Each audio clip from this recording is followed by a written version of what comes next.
Hey everybody, Tim Kelly here once again.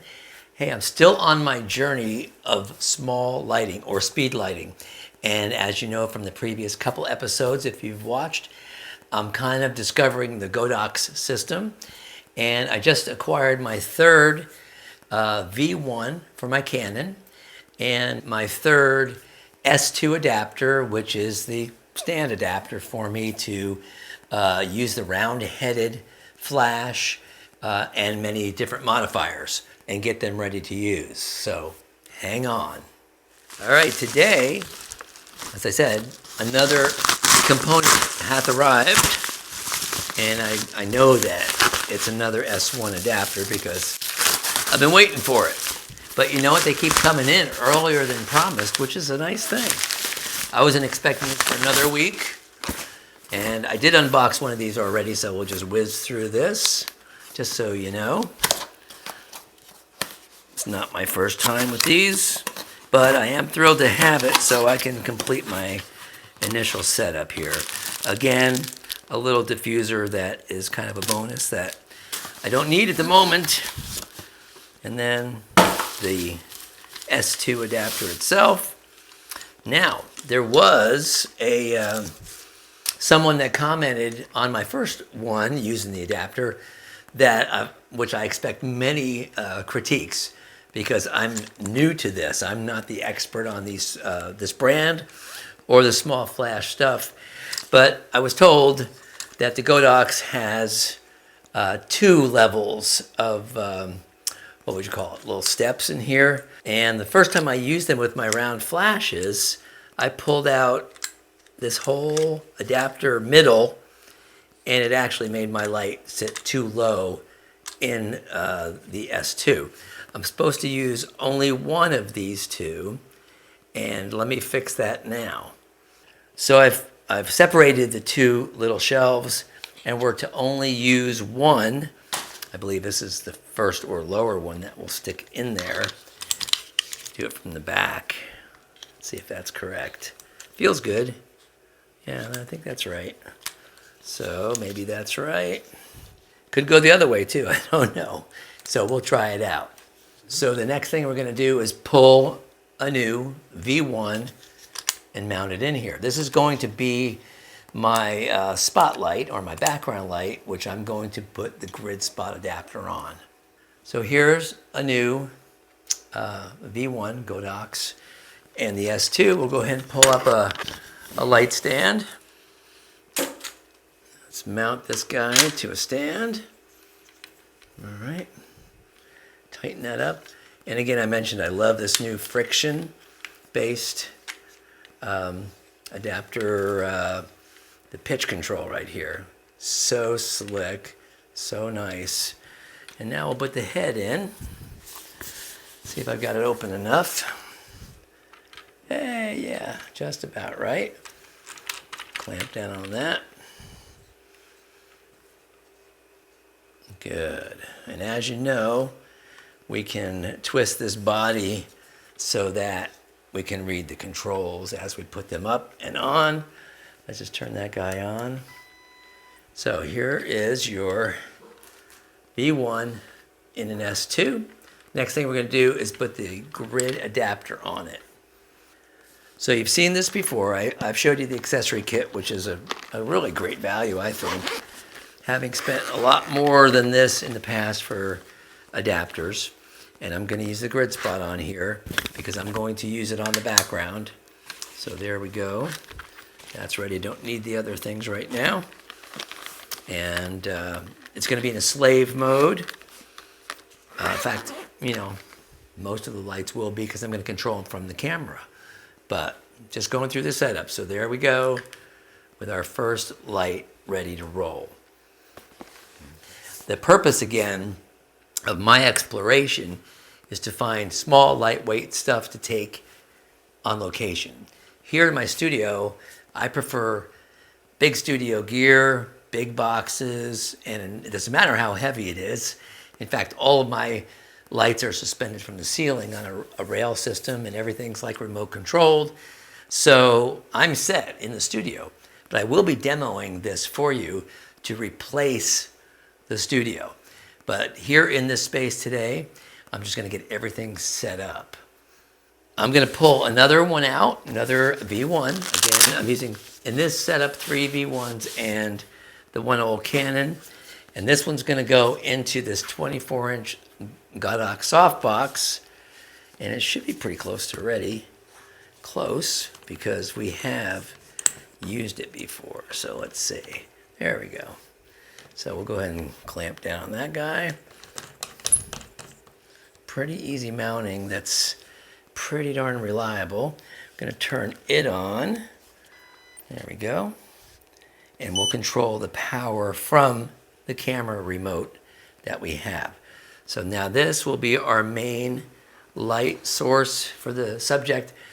Generally, in my setups, this light is one stop more powerful than any of the fills. It is the one that kisses and shapes and sculpts. So this one will be putting out the most power, okay, or the most resulting power on the subject.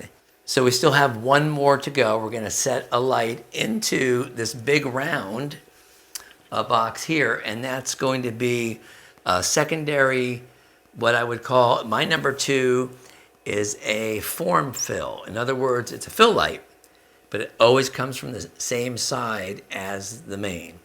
And that's part of my theory of lighting, and you can see it on all my videos. No matter what lights you use to create your images or your portraits, my setup pretty much stays the same. I have a lot of fill lights, one key, one kick, and heavy control on the background. So we're going to get there. Stay with me on all these episodes and we will be demoing, okay? I'm gonna pull some of this off here so we can see inside. Let me get inside here. Because we need to make some adjustments and we need to put the light in. All right, you can see down here again, we did last time, there's zippers, zipper opening so you can position it over. But also, if it's too low, it's really hard to get a grasp on. But this should be a relatively good spot. Now, I'm told that the S1 or S2 brackets here don't have a thumb screw or anything to tighten the shaft of the umbrella because a lot of people use them outdoors. And, of course, the wind could pick them up and take them. And they would prefer that it just takes the umbrella and not your flash. So this way, some wind hits it, it goes, but the light does not. So I'm just kind of setting this up so we can put the light in it, turn the power on, turn the modeling lamp on, and have it all ready to go. So let's fire up this other V1, okay? And I believe we need to put it into a slave mode. All right, that's good. And I think we can turn the modeling lamp on from the remote control. So now this light is going in to this little umbrella style softbox. And we're going to tighten down on her. Nice and tight so it doesn't go anywhere. I think it's a very forgiving rubber gasket here. And maybe I'll turn that down there. See it a little better. And it should be ready to go, actually. So we'll close up the fabric. I think maybe I'll make it a little taller before I close this up. Okay. And even perhaps tilt it downward a little bit more. Now we'll close up the fabric on it, and it will be a great first fill light. All right, good. Now we have all of our lights built. I'm going to get the remote control on the camera and we're going to turn them on and turn the modeling lamps on and test fire them and kind of set some power levels. We've got our 3 Godox lights here and we've got our radio here and we've got all our channels set and we can turn the modeling lamps on them. This one's very dim because it's bouncing around a very deep box, but we know that they're working. They're all coming on and off. So what we're going to do now is confirm the power outputs of each. Then we will place them in their respective jobs.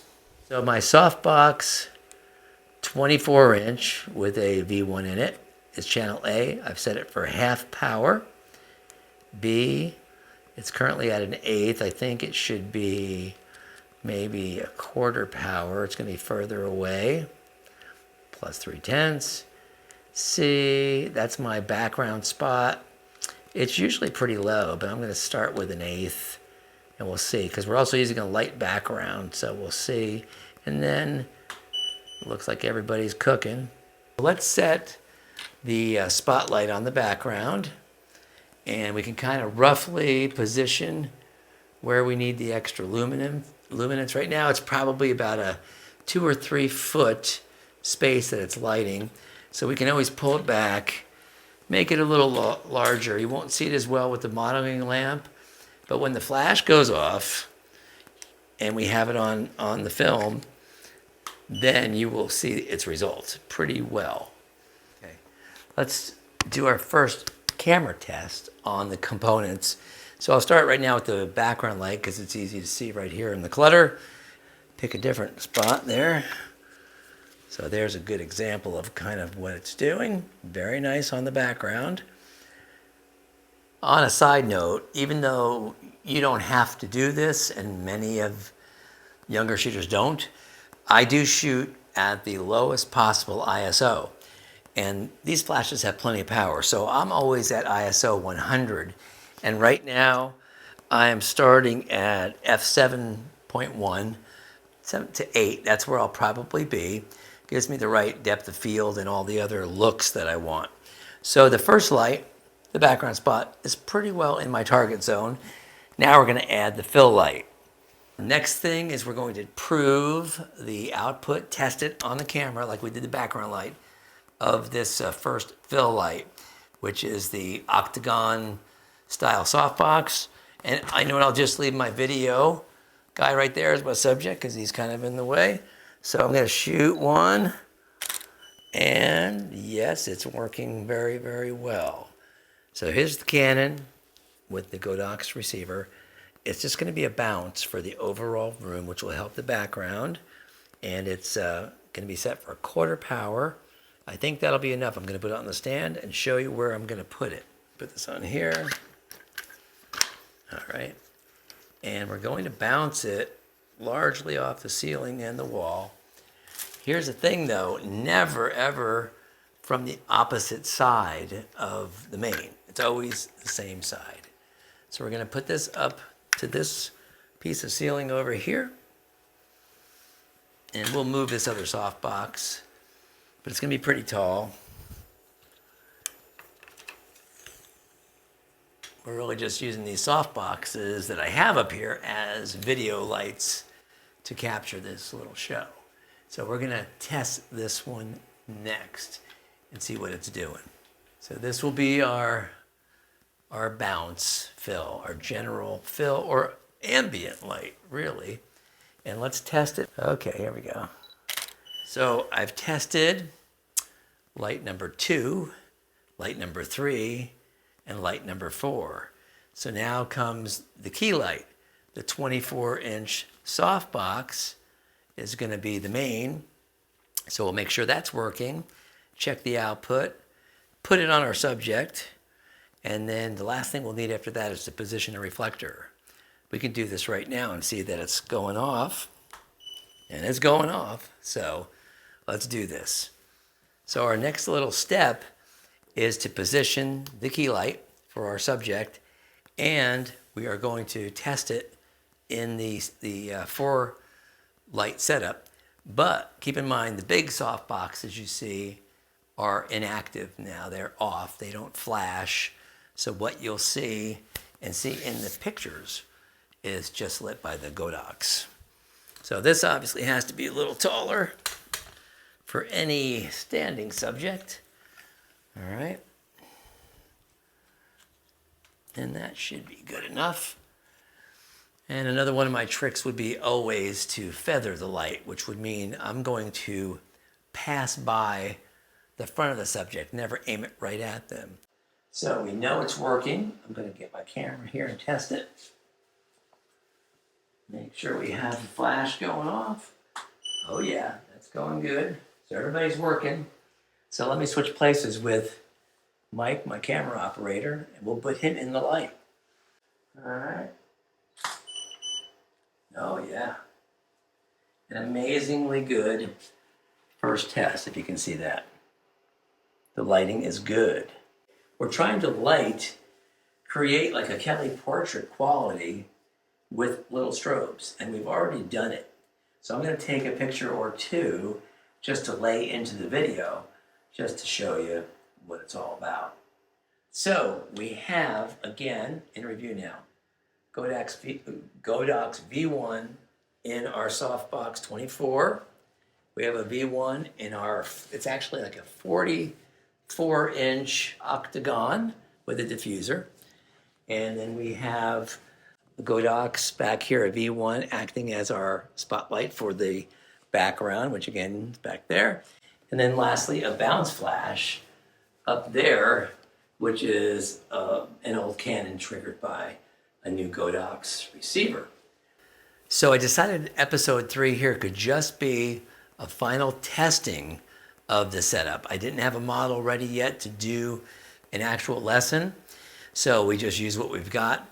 But I did just get the third part, the third S2 grip in, so I wanted to put it all together and test it, make sure I had remote control on all the lights, they were all working well, and do a few quick clicks with the camera for the very first time using the Godox lights and modifiers. And I'm very pleased with what came out.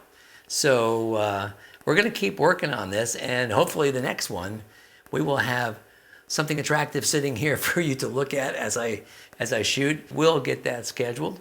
We will get that in, and hopefully this answers a few questions for you, reinforces a few principles, and I know my lighting setup is different from most everybody else. So you're going to have to absorb that, because I am going to work this way with active lights, main, fill, ambient bounce if I have one on one side, and then background spot and reflectors on the other. That's the way I can do one person in a headshot or a group of 15 people. It's all the same principle once you learn it. So in the midst of my regular big light studio, we've set this all up, tested it, proven it with a camera test, shooting a couple of portraits, and know that it's working.